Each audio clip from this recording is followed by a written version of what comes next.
Fala galera que já é inscrita no Pautas e Táticas ou que vai se amarrar no vídeo e vai se inscrever assim que ele acabar, beleza?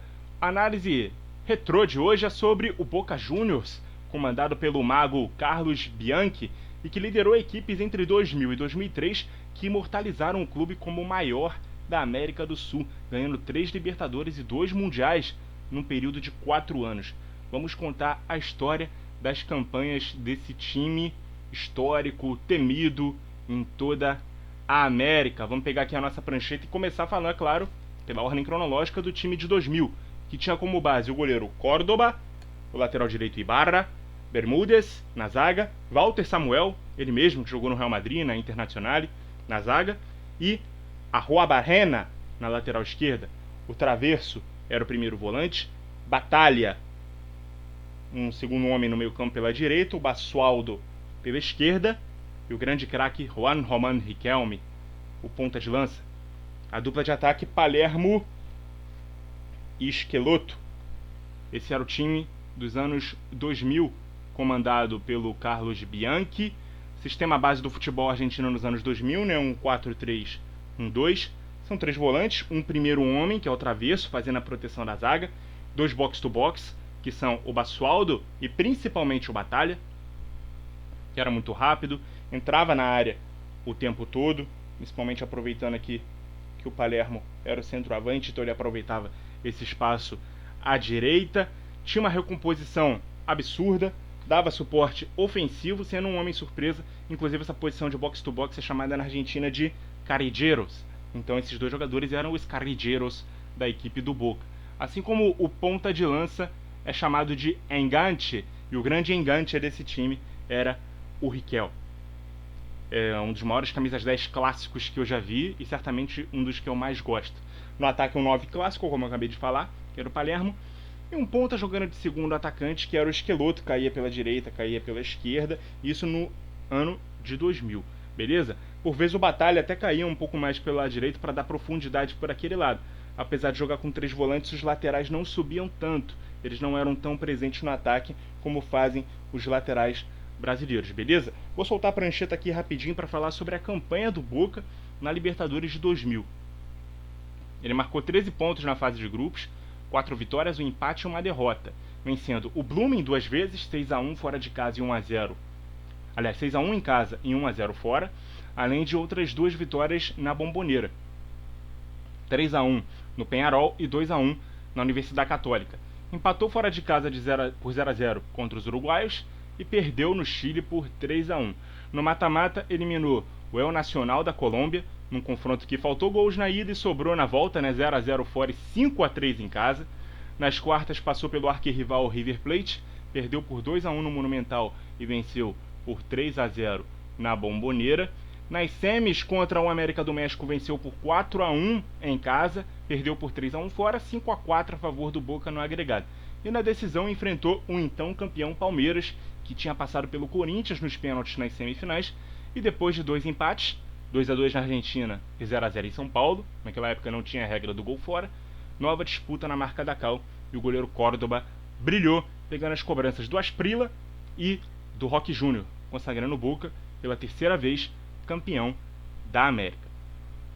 No Mundial daquele ano, contra o Real Madrid, né, o campeão da Europa, para variar, alguns jogadores já não estavam mais no Boca, né, como o lateral Arrebuena, o zagueiro Samuel. Com isso, o volante Traverso ele foi recuado para a zaga. O Matelhan herdou a lateral esquerda. O Serna entrou no lugar do Traverso no meio campo. E o Delgado jogou aquela final no ataque ao lado do Esqueloto, não o Palermo. O Real Madrid tinha grandes estrelas, né, como Hierro, Roberto Carlos, Makelele, Raul, e o Boca conseguiu vencer por 2-1, num jogo em que o placar foi construído aos 12 minutos de jogo. Aos 3 e aos 6, o Palermo marcou para os argentinos e o Roberto Carlos, aos 12, descontou para os merengues. Boca campeão mundial pela 2ª vez em sua história. Tamanha posição do Boca, conseguiu derrotar o Real Madrid naquele Mundial. Muitos aí podem estar se perguntando, o Mundial de 2000 não foi aquele da FIFA, ganho pelo Corinthians? Que ele foi um protótipo do que viria a ser o Mundial a partir de 2005. Mas a Copa Intercontinental ainda tradicional disputada entre o campeão europeu e o campeão da Libertadores do mesmo ano da disputa, foi mantida ainda naquele ano. Então em 2000 tivemos duas disputas no Mundial de Clubes, a Copa Intercontinental e o Mundial da FIFA, beleza? Em 2001 o time se sagrou bicampeão consecutivo, mudou o sistema para um 4-2-2-2,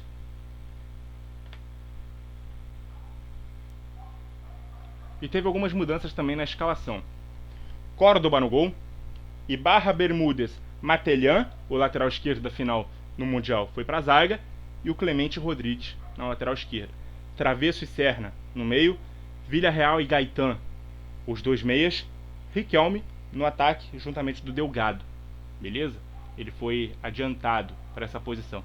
De cara a gente já vê que o lateral esquerdo do Mundial se converteu em um zagueiro, como eu disse, isso porque o Clemente Rodrigues foi quem assumiu a posição. Ele subia muito para o ataque, por vezes deixava uma linha de 3 protegida por dois volantes.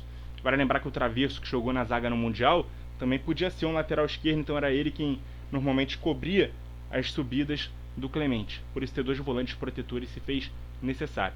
Villarreal e Gaetan eram meio-campistas mais burocráticos, não tinham o vigor do Batalha, nem o encanto do Riquelme, que foi adiantado na frente, tinha tendência por circular por trás do Delgado como um segundo atacante, já que era um camisa 10 de origem.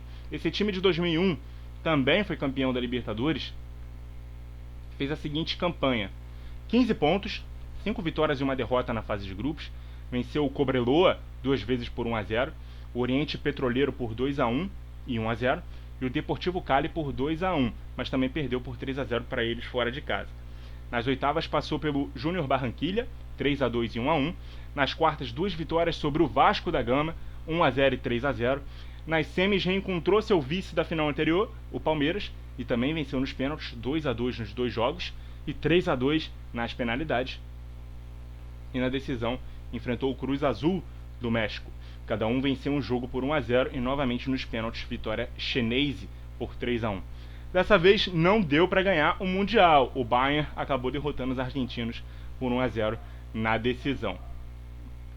Em 2002, o técnico Carlos Bianchi acabou deixando o Boca, por desavenças com o presidente.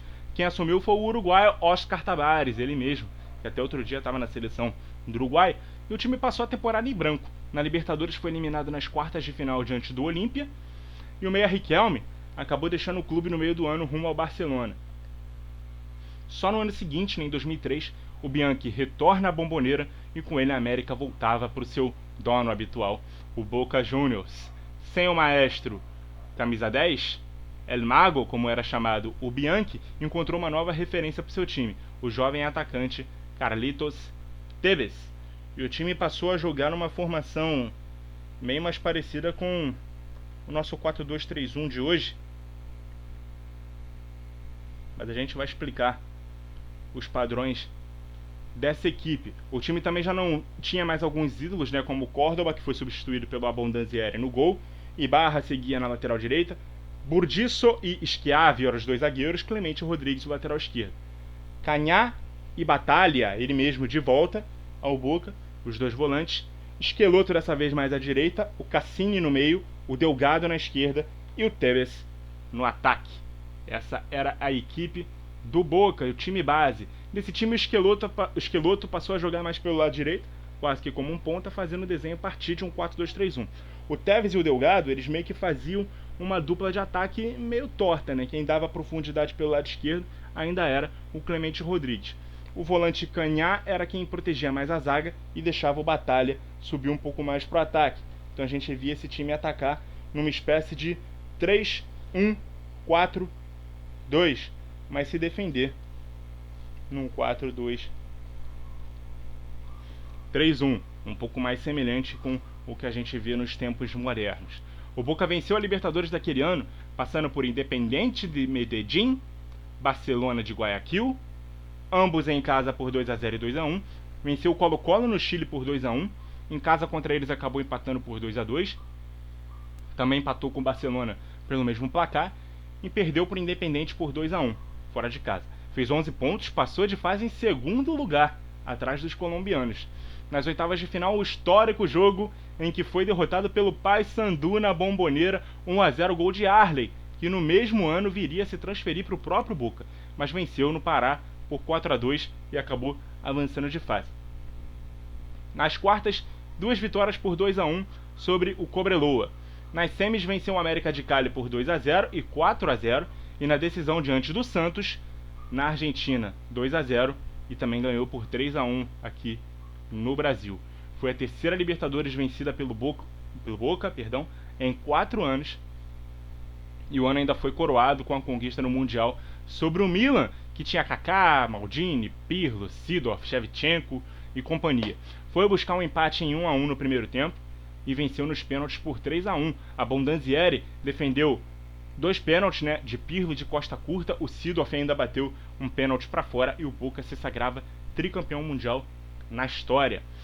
Em 2004 o time chegou à quarta final da Libertadores seguida, quarta final em 5 anos, mas acabou sendo derrotado nos pênaltis após empatar as 2 finais por 0-0 e 1-1 com o Once Caldas. O Boca perdeu todas as suas 4 cobranças, perdeu aquela disputa por 2-0, encerrando assim o período vencedor do Carlos Bianchi à frente do clube. Depois ele seguiu para treinar o Atlético de Madrid, e o clube chinês só foi levantar a América de nome em 2007, com o retorno do Riquelme, sobre o comando do Miguel Ángel Russo. Foi aquele time que tinha Palácio, Palermo, enfim. Foi o período mais vencedor da história do clube, que já teve Maradona, mas que tem no Riquelme, considerado pela própria torcida do Boca, o maior ídolo de sua história.